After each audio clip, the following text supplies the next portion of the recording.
Greetings and welcome to Peer Support, Coping with Sadness and Unsafe Thoughts. In this course today, we'll be talking about depression as well as suicide.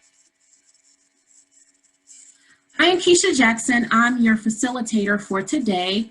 I am a mental health crisis specialist with the behavioral health team at the Detroit Health Department. In addition, I am also the founder and executive director of Caleb's Kids. Caleb's Kids is a nonprofit here in the Detroit area that focuses on mental wellness, mental health education, suicide prevention, coping skills, and resilience for youth grades 6 through 12, as well as their parents. So the course you're about to receive today talks about depression and suicide, talks about the warning signs thereof, any tips to help work through depression and suicide, as well as resources. I do recognize that this may be a heavy topic. If at any moment that you're feeling unsure or feeling unsafe, there is a number that you can call. In the bottom left-hand corner of each slide, there is a number for the crisis hotline. It is 1-800-273-8255. This crisis hotline is 24 hours. And again, if you're feeling any moments of feeling uncomfortable or feel like you are in distress, you can give this number a call. Now, the learning objectives for this training is that you will be able to define and recognize the signs and characteristics of depression and suicide, also develop a working knowledge of prevention strategies, and then be able to understand and also utilize the resources that I will provide for depression and suicide. Now, this training will be pretty interactive. There will be multiple choice questions, there will be videos. So go ahead and get out your paper so that you can follow along and participate in some of the interactive components. So first up, let's do a knowledge check on depression. What do you currently know about depression? So this one is true or false. If you think someone is depressed, the best way to help them is to try to cheer them up. Would you say this is true or false?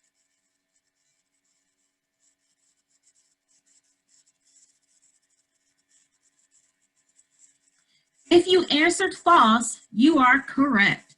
So while our natural inclination is if someone is feeling down, we naturally want to try to cheer them up. But we want to make sure that we don't do so when it comes to someone who may be depressed. Doing so may make them feel like you are dismissing their concerns or really not understanding them. Instead of just trying to cheer them up, you want to talk to them, see what's going on, encourage them to talk to a professional about their concerns, and just really be that beacon of light and beacon of hope that they can lean on during this time. Next question. Again, this one is also true or false. When life is rough, that's typically when depression kicks in. When life is rough, that's typically when depression kicks in.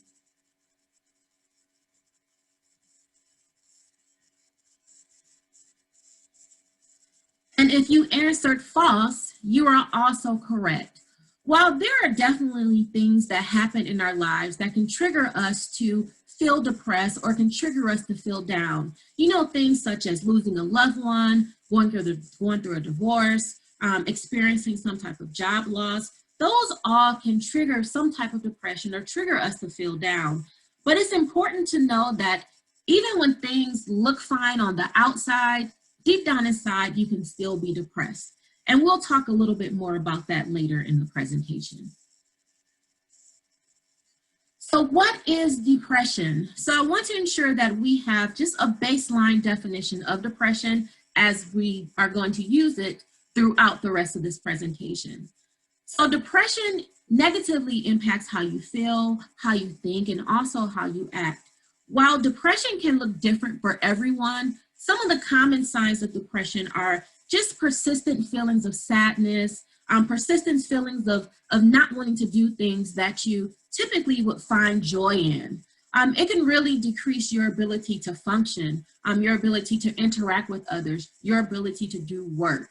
And again, this is just a common definition of depression. It looks different for everyone. So let's look at some of the stats when we see depression. So depression is the #1 leading cause of disability in the United States. So if we look at the United States and our population, there's roughly about 328 million people who live in America. And so when we look at Americans with disabilities, about 61 million Americans have some type of disability. And so looking at that number, depression is the #1 leading cause of disability. So when we think about disability, most times we easily point to, diabetes or arthritis or other ailments that are the common forms of disability. But depression is also classified as a disability and is the #1 disability here in the United States. So when we put that in numbers, again, 61 million have a disability here in the United States, but 17.7 million Americans experience depression each year. So with that #1 leading cause of disability and that 61 million Americans who have some type of disability, that's about 30%. So 30% of that 61 million experience depression in a given year. That number is huge, and that number is quite alarming. But when you look at our environment, of course, there are a number of things that can contribute to that. And then lastly, when we look at that 17.7 million and just the adults within that number who don't receive treatment, about 35% of those living with depression each year do not receive treatment for their condition. And there are a number of things that contribute to people not receiving treatment. And we're going to talk a little bit more about those here on the next slide. So why don't people seek treatment? Stigma. Stigma is huge. With the stigma, there's such a negative connotation about mental health concerns and mental illnesses that it prevents people from wanting to get help. So some of the common stigmas that we see is, people not wanting others to know. They don't want to be mistreated or treated differently because others know that they have some type of concern that they're working through. People also not wanting to be labeled by their condition or labeled as being different. And then there's a huge stigma around medication. Quite often I hear people state, oh, I don't want to take medication. I don't want to feel not like myself, or the medication just knocks me out. So I will still want to be myself, so I don't want to take medication. Or they feel that the medication may make them function or act differently than they normally would. And to really debunk that myth that medication is bad, it is a hand-in-hand relationship between the client as well as the psychiatrist or who is prescribing the medication, and really working with your healthcare provider to figure out which medication is good for you and which medication will work. I always compare it to headache medication. There's tons of options out there. You have Motrin, you have Excedrin, you have Advil, you have Tylenol, all different types of medication that work different for someone. For me, Motrin may work for my headache, but Motrin may not work for someone else's headache. So it's about finding the right medication that fits you, your body, and your needs so that you can still function as you normally would, but just with the help of this medication.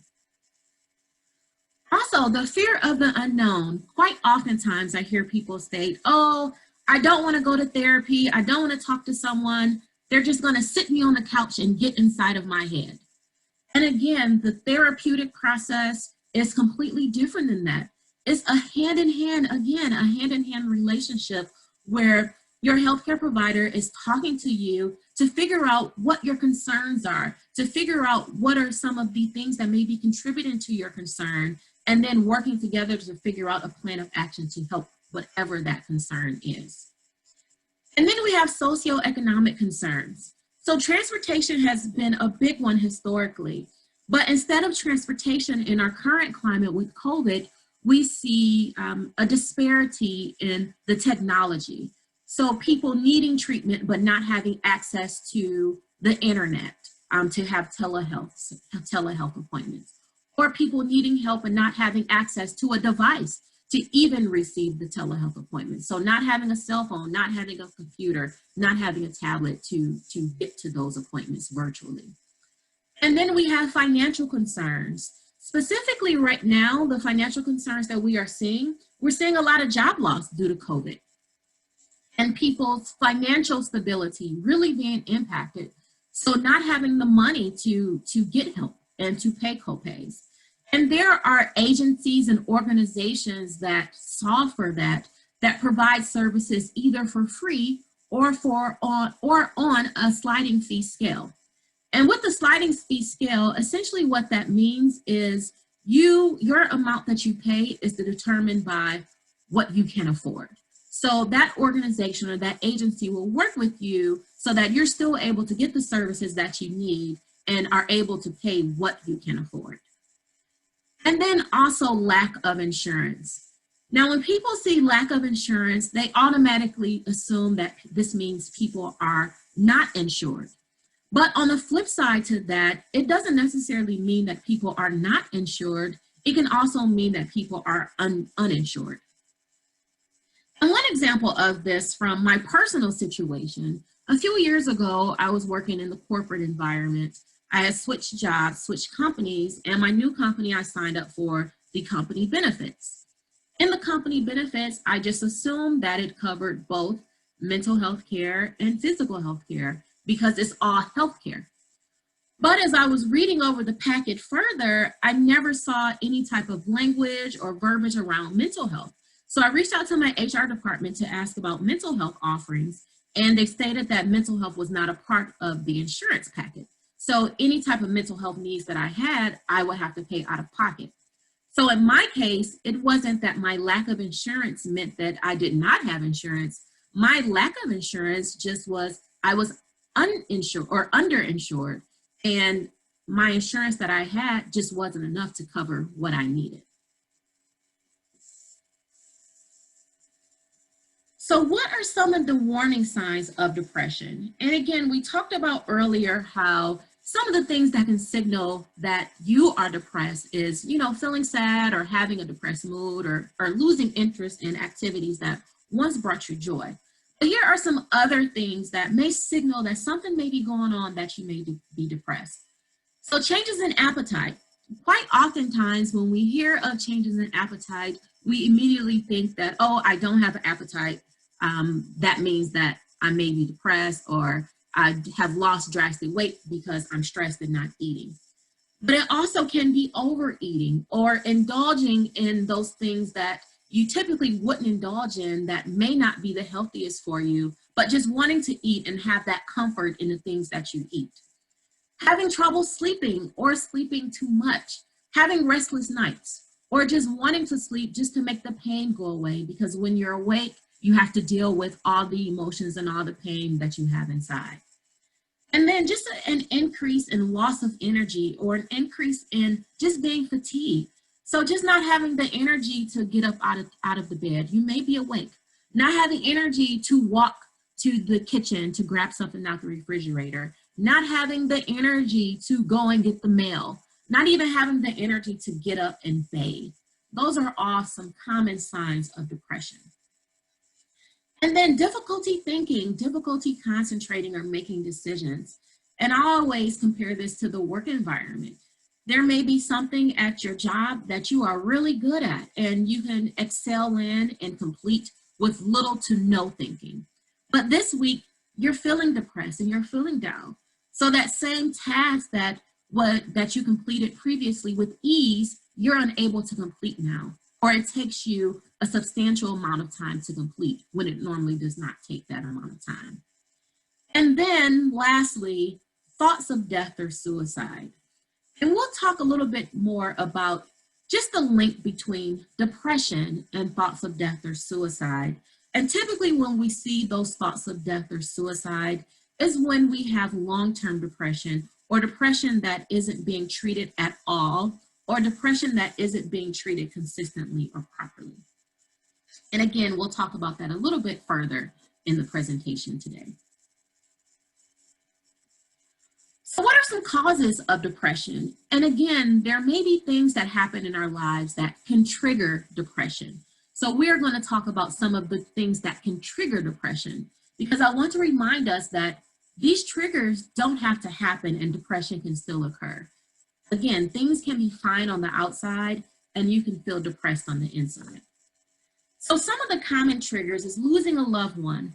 We experienced a lot of grief and loss throughout the COVID timeframe, in addition to normal grief and loss for losing loved ones. Homelessness, housing insecurities also can cause some type of depression. Dealing with bullying. We see the bullying a lot in our young people population. And there have been studies that have shown that the bullying has increased since we have been in this virtual environment with cyberbullying.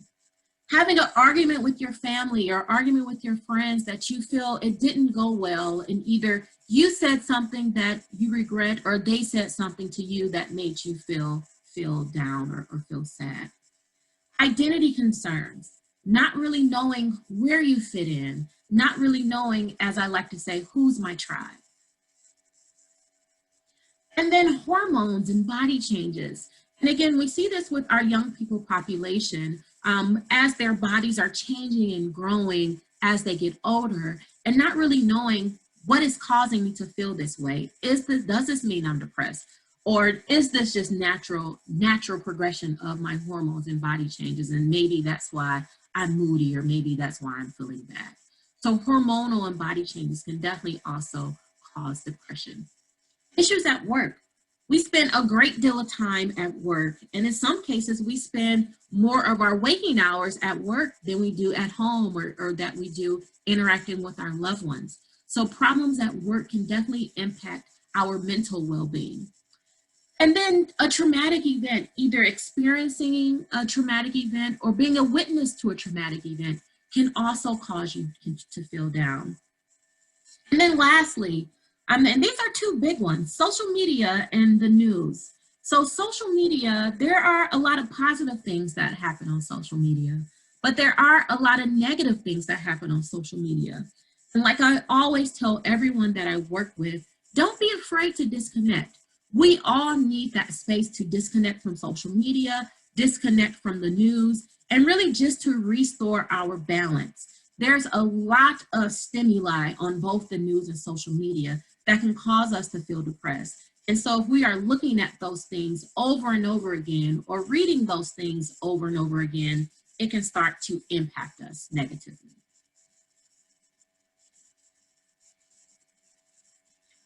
So how do you cope with depression? How do you cope when these triggers happen and you just really want to feel better? You really want to release that feeling so that you can start your journey to overcome that pain.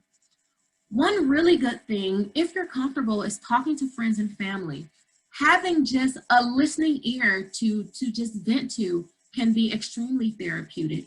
However, with the stigma, sometimes we may not want to talk to friends and family. So what I always encourage people to do if they don't have someone to talk to, but just want to release it, is release it through writing, release it through journaling.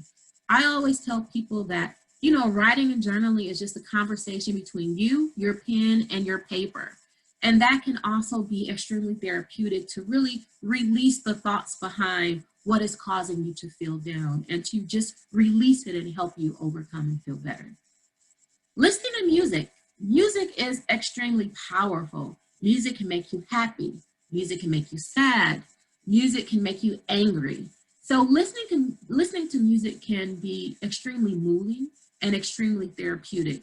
But it's important when you are listening to music that you're listening to music that will help you overcome your situation, not music that will make you sadder or make you feel even more down. Engaging in safe hobbies.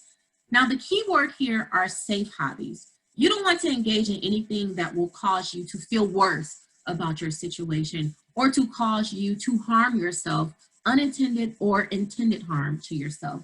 So you want to engage in safe hobbies. Fitness and exercise. So fitness is actually something that I do really to start my day and to just overall maintain my mental health. Running, walking, going for a bike ride, doing some exercises in your house along with a video that's on TV or YouTube or some other type of online mechanism that you can use to have some type of movement to really increase the blood and increase the oxygen throughout your body. And then meditation. So meditation is something that really was difficult for me to enjoy when I first started meditating. I really could not just calm my mind down long enough to focus on the task at hand and to focus on, what it meant to meditate. But I kept doing it. I kept trying it because I know the healing properties of meditation and how beneficial meditation is for your mental well-being. And so the form of meditation that I found to be beneficial is breathing. So deliberate and guided breathing exercises that can help just rebalance your brain and rebalance your mind and rebalance your body. And we'll actually get a chance to do a quick breathing exercise later on in the presentation as well. So what are some treatments for depression? You have recognized that something has happened in your life that has caused you to feel down, or you have recognized that you have just been feeling down and don't know why. You may have even tried the coping mechanisms and they're still not working. You're still feeling down. What can you do next? So there are professionals that you can go to really work with you to help you get to the root issue and help you figure out a plan forward to help overcome whatever challenge you may be having. There are counselors, therapists, psychologists, trauma specialists, as well as psychiatrists and other professionals that can help you really balance your mental well-being. Each have a different approach. Each are able to provide similar treatments for whatever is going on, but also different treatments. So it's important that you find the type of professional that can help you. One of the big distinguishers between like the psychiatrist and the other specialists is psychiatrists can also work hand in hand with you to come up with a treatment plan, but psychiatrists can also prescribe medication that can work for you as well. So here are just some resources for depression and resources for help. On the left-hand side, we have some of the national resources, 24-hour resources. So the crisis text line. So the crisis text line is actually a line that I volunteer with as a crisis counselor. And when someone is in crisis or in need, you can text that number, 741-741, and there will be someone like myself on the other end of your text or other end of your phone to really help you with whatever crisis that you're having and to talk with you about what's going on and to really help to calm you and to help you overcome that challenge in that moment. You have the crisis chat. So let's say that you don't have a cell phone to text, but you have a computer that you have internet access and you may feel comfortable just chatting. If you go to the crisischat.org website, you can chat with a specialist on your computer or online that can help you through your crisis. And then the suicide prevention lifeline. This is also the phone number that has been in the bottom left-hand corner on each of the slides. The suicide prevention lifeline, again, is 24 hours, and there's specialists that can talk to you verbally on the phone to walk you through whatever crisis that you're having. And one of the important things about the suicide prevention lifeline is people think that you only should call that number if you are suicidal, which is completely false. That number is for any type of crisis. It can help you if you're not suicidal, but also it can help you if you are suicidal. So really calling when you need someone to talk to and need someone to help you. And then we have the Trevor line, and this is a 1-800 number specifically for the LGBTQIA+ population and having that peer support from those who can relate to concerns that may be that may be specific to those in that who categorize as that population. And then you have the military crisis text line, and again, peer-to-peer from those who have military experience who can also connect to some of the things that that population has gone through. And then on the right-hand side, you have some of the local and state of Michigan websites. So you have the Caleb's Kids website, which again is the organization in which I'm the executive director of. The Caleb's Kids website has resources on there for depression, anxiety, also local resources for agencies and mental health concerns if you need to talk to someone. Then you have the michigan.gov Stay Well website. And with the Stay Well website, it was created at the beginning of COVID, and it's just a wealth of information, whether you need help with paying your utility bills, you need help with housing, you need help with counseling services and mental health services. The Stay Well website has information for whatever you need to just help balance life. Then you have the headspace.com website. And so what Headspace is, it is a mental well-being company that has different exercises to help you balance whatever is going on, whether they have breathing exercises available, or even in some cases, different meditation exercises and different music that you can listen to really help balance your mental well-being. That website is also available. We also have the Michigan Stay Well counseling phone number, which is a peer-to-peer line for you to call someone who is here in the state of Michigan that can help you through whatever concern that you have. And lastly, the National Disaster Distress Helpline. And these are all really good resources to have, really good resources for you to keep in your back pocket. I keep many of these on a card inside my wallet. I have pictures of these saved on my phone just so that I can have easy access to this information for either myself or for anyone else who is in need.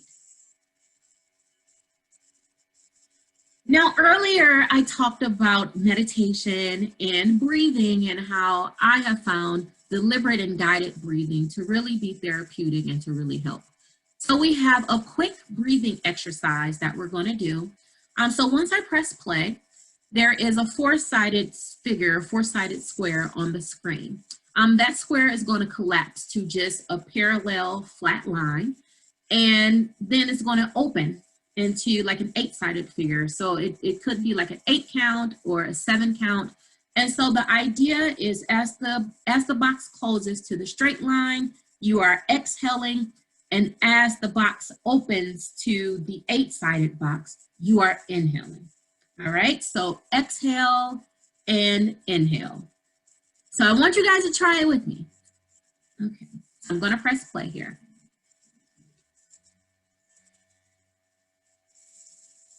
Inhale and exhale. Inhale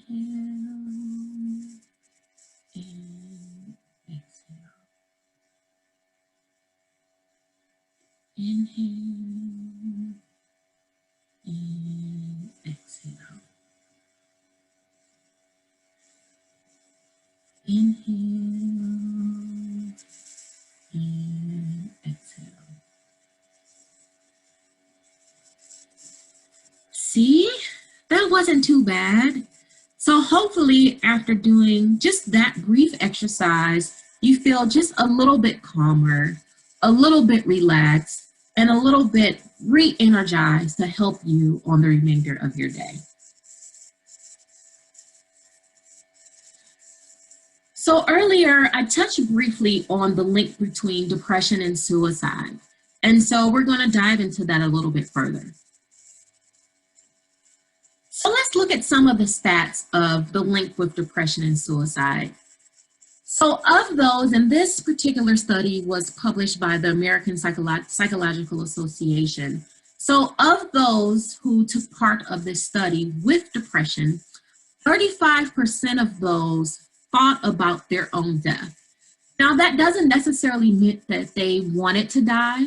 It doesn't necessarily mean that they wanted to end their life with suicide.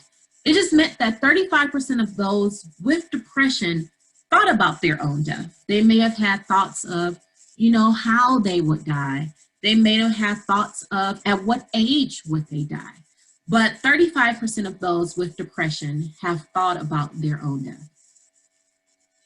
45% of those with depression actually wanted to die.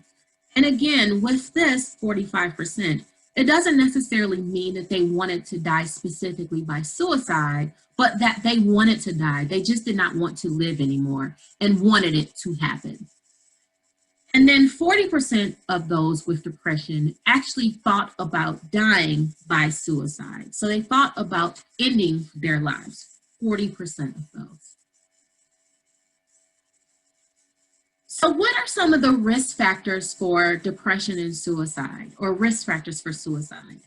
If you have had any previous suicide attempts, you are at higher risk for ending your life. If you have a family member or a friend who recently ended their life, or multiple suicides in your community and in your close community, can also give thoughts of, I just want to go and be with this person. If they aren't here, then I have nothing to live for. I just want the pain to go away, just how their pain went away. So having the thoughts of not being able to or not wanting to live. And then other recent significant losses that in the moment, one may feel that there are no other options. Loss of a relationship, loss of a job, losing income, losing that support, for some can instantly cause someone to not want to live and want to end their lives, especially if there's some underlying depression going on. And then alcohol and drug abuse. What we see is alcohol and drug abuse in itself does not cause someone to be depression and does not cause someone to want to end their lives. But when we look at alcohol and drug abuse, there are situations where people overdose on these that unfortunately causes them to end their lives.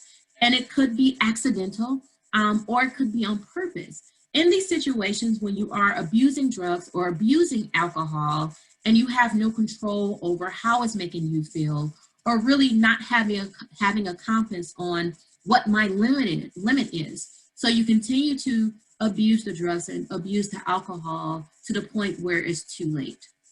Also, abusing alcohol and abusing drugs can really increase your impulsiveness. So feeling like you are invincible, feeling like you can really take on anything and conquer the world. So participating in risky behaviors that can end in a fatality. And then feelings of hopelessness, feeling like you don't matter, feeling like no one cares, feeling like you are just better off not being here. And then access to a means of suicide. Now, when we say a means of suicide, one of the things when I am talking to people in the crisis chat or the crisis text line is I always ask them, are they suicidal? And if they are suicidal, have they thought about how they may end their life? And if they've thought about how they may end their life, do they have access to whatever method they chose that they would use to end their lives? So when we talk about means of suicide, it's having access to the method that one will actually use to end their lives. And then just an unwillingness to seek help or barriers to getting treatment that you critically and most desperately need. So how can you help a loved one who may be depressed or help a loved one who may be experiencing some suicidal thoughts? The first thing that you should do is just offer support to them, offer understanding, be patient with them, and really being that listening ear and being that voice of reason and that encouraging force that they need. And it may be difficult to support your loved one when they're feeling like this, and that is okay. I want to make sure that if you are supporting your loved one, that your mental well-being is intact as well. So if you start to feel like it is draining your mental well-being or impacting your mental health negatively, it's important that you take care of your own mental health as well, but also partner them with someone else who can really pass the baton and take it on from the point you left them and really help them while you go and work on your mental health and your mental well-being. Also, never ignoring comments about suicide. One of the things that I see quite often, especially in our social media environment, is someone may make a post about wanting to end their life, or someone will make a post about suicide, and then people state that they're attention seeking, that they really don't want to end their life. That is the worst thing that anyone can do. All comments about suicide should be taken seriously. And whether it is you need to take them to the hospital yourself, or you need to contact 911 to get them service, all comments about suicide should be taken seriously. If you do have a loved one who is, already seeing someone, help them adhere to their treatment plan. Quite oftentimes, especially with depression and medication, or depression and therapy, is that you start to feel better. So if you're doing everything that your healthcare provider has recommended, you'll start to feel better. And in some cases, you'll start to feel so good that you stop doing what the healthcare provider came up with, and you stop taking your medication. And then that can cause things to be even worse. So helping them to get to their appointments, helping them to adhere to their medication, and to adhere to whatever they've worked on and worked with their healthcare provider.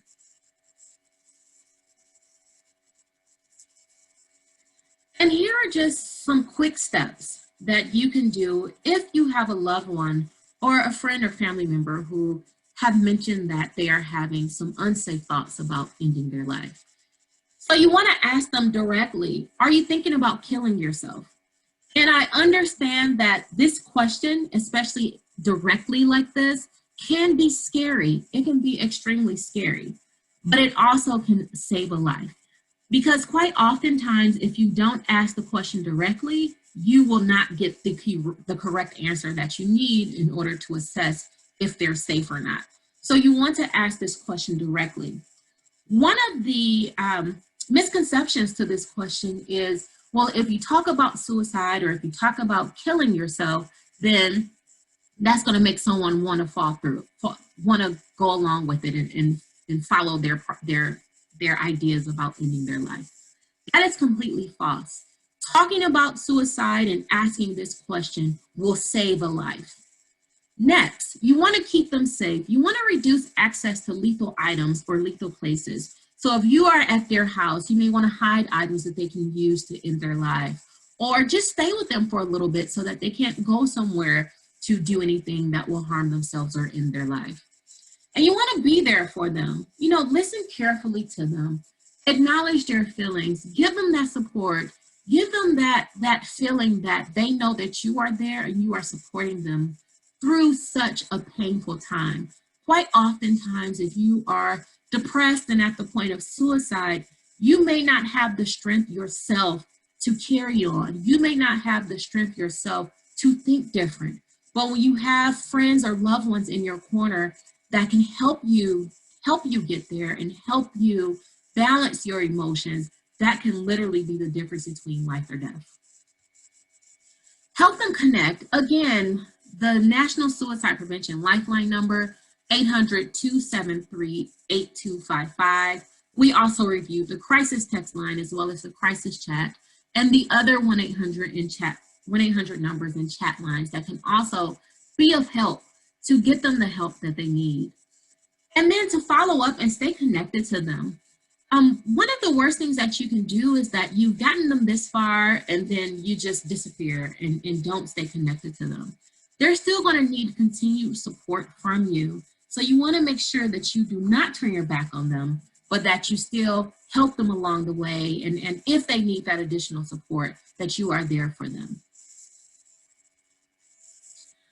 All right, so now it's practice time. So we talked a lot about resources and different situations that may occur that will cause someone to want to end their life.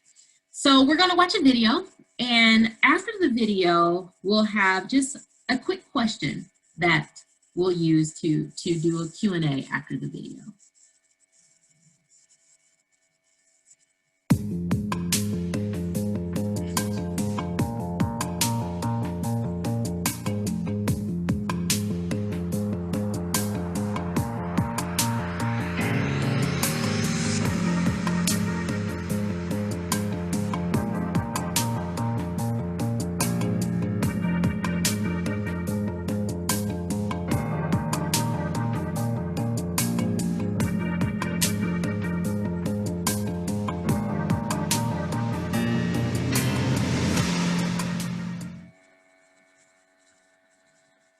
So in this particular situation, this was, let's say, a coworker at work or a peer at work who really was struggling with some unsafe thoughts, really didn't want to be there, feeling like she doesn't matter, feeling like no one would even notice if she was gone.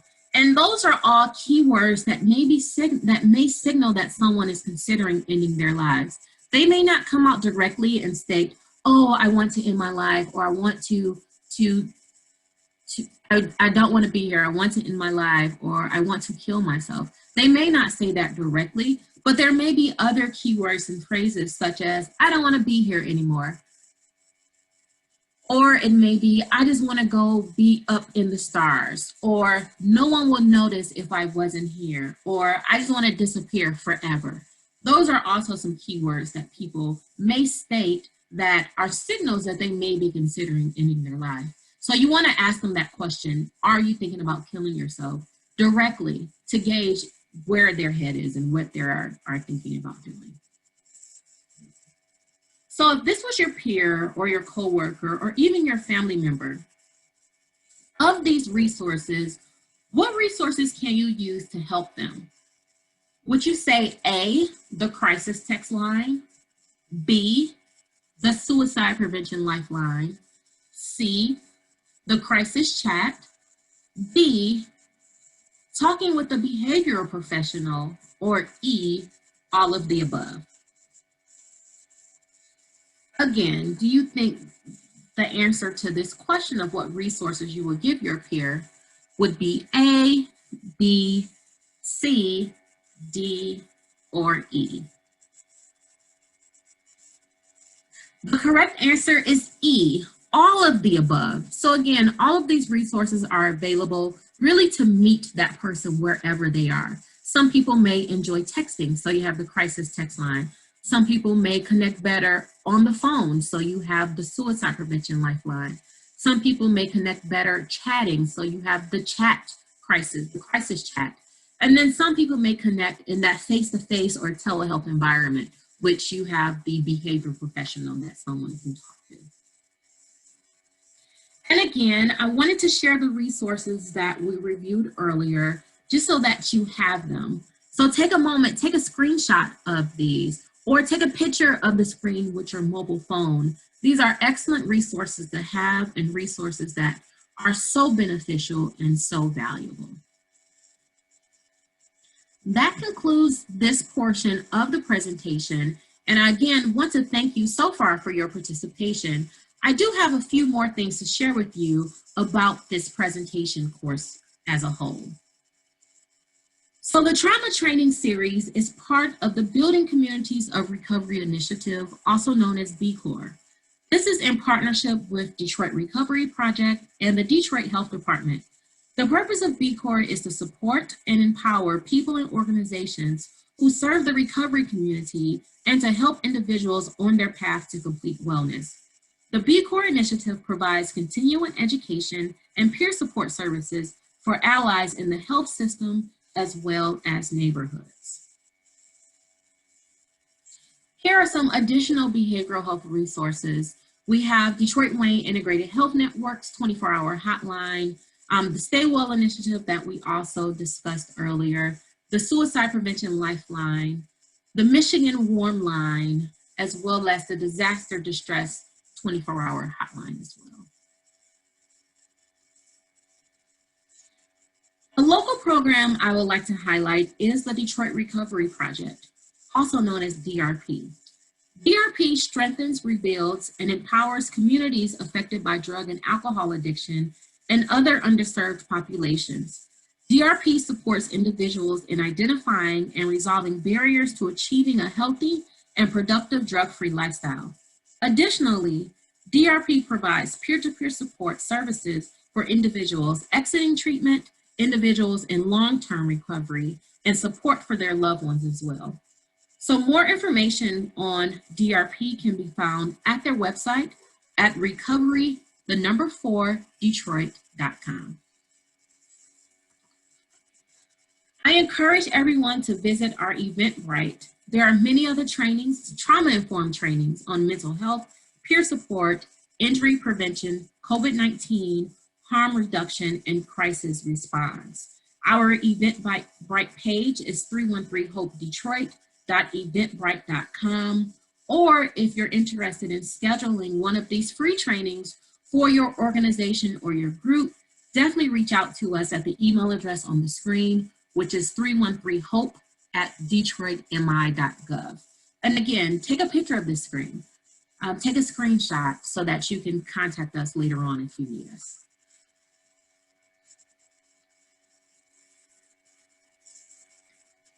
313-HOPE, which stands for Harm Reduction, Overdose Prevention, and Education, Detroit, is the behavioral health program at the Detroit Health Department. 313-HOPE Detroit provides free education, training, and connection to behavioral health services for individuals and loved ones dealing with trauma, addiction, or mental health issues. 313-HOPE Detroit also spotlights community organizations, programs, people, and events that are committed to promoting a pathways to healing. Again, thank you so much for attending this training today. We do have a post-evaluation for you all to complete. So in order to earn your certificate of completion, we would need for you to complete this post-evaluation training. Again, I encourage you to take a screenshot of this page or take a picture of this page so that you can have the link to the website with the post-evaluation form. This will also be emailed to you as well. But in the post-evaluation form, you have a personal code. Your personal code is your mother's first initial, your first initial, and then your mother's birth month and day. So the information is on the screen there, but this will also be emailed to you. Thank you again for taking out time to view this training today. If there are any questions, please let us know.